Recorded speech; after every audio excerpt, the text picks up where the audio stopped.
Welcome back, ladies and gentlemen.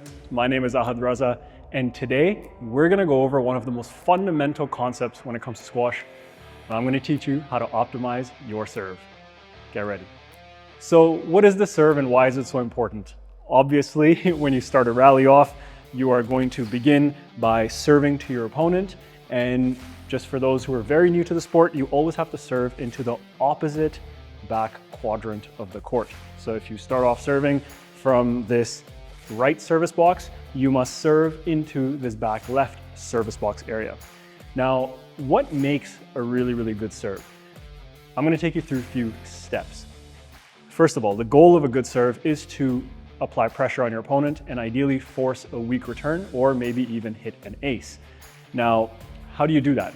Depending on where your opponent stands, let's say your opponent is standing over here.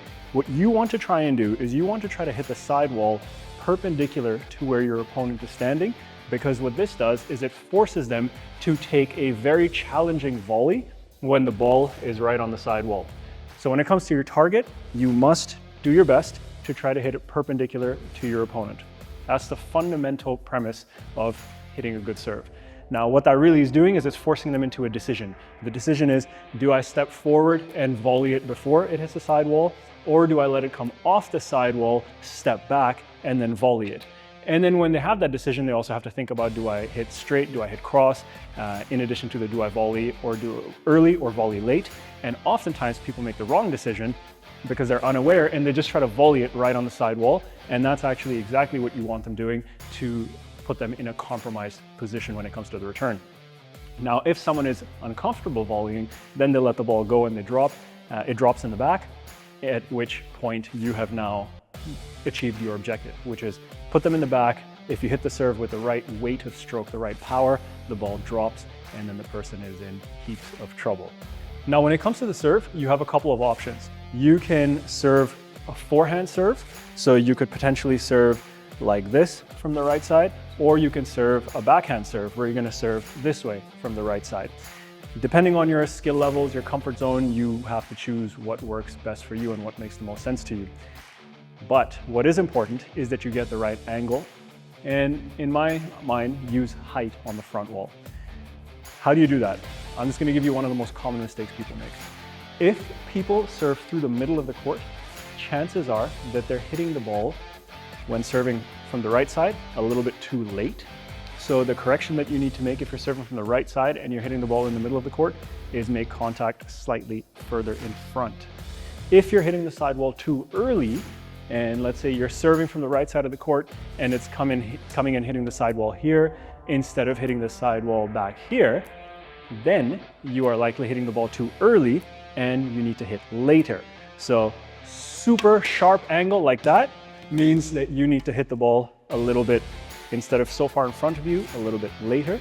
And if you hit through the middle of the court like this, chances are you're hitting it too late, so you need to shift your contact point a little bit early. Those are some of the fundamental principles that are gonna help you correct your serve. There's a lot more, but I want you to begin with perpendicular target, thinking about applying pressure. When you're returning the serve, think about stepping forward or letting the ball come off the back wall. Now, depending on different angles of the serve, your movement and your position and all of that stuff changes. So these are general guidelines to help you get started on maximizing your serve. Let me show you what a really good serve looks like. I'm gonna give you a demonstration of a forehand lob serve as well as a backhand standard serve. So as you could see in this serve, I caught the sidewall nice and high and deep in the court, which makes for quite a challenging volley for people of fairly good standard. And then when it hit the sidewall, the ball just dropped into the back of the court. That's an example of the type of serve you want to throw in if you're hitting that forehand cross-court lob serve. And again, like I said, if you're not getting the right angle, you have to think about your contact point, maybe shifting it forward to generate more of an angle into the sidewall, or shifting it back if you've generated too severe of an angle. And when it comes to the actual serve and the technique, you want to make sure you have an open racket face You want to make sure you toss the ball slightly in front of yourself, and then you want to come up and through the serve. So you want to direct the ball where you want it to go. Let me show you the backhand serve now. On the backhand serve, you want to do your best to step forward when you're serving, because what that does is it minimizes the angle and it allows you to hug the sidewall more effectively. So here's what a backhand serve is going to look like.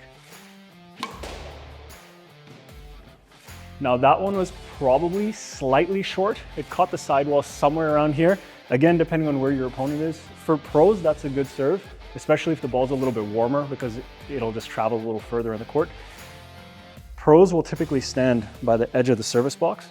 So this is a good perpendicular target for them. Depending on where your opponent is standing, if they're standing a little further back, you might want to shift your target a little bit further back in the court as well. But the idea is you want to get it running along that side wall and then dropping in the back. So ladies and gentlemen, take these principles that we've spoken about now with the serve, apply them, assess whether you are missing your target and why you're missing the target, make the adjustment. You have a lot of clarity now on where you're aiming, how to try to execute the serve. Give it a go. If you have questions, please drop a comment below. Do give the video a thumbs up, subscribe to the channel if you haven't done so, and we'll see you in the next one. Bye.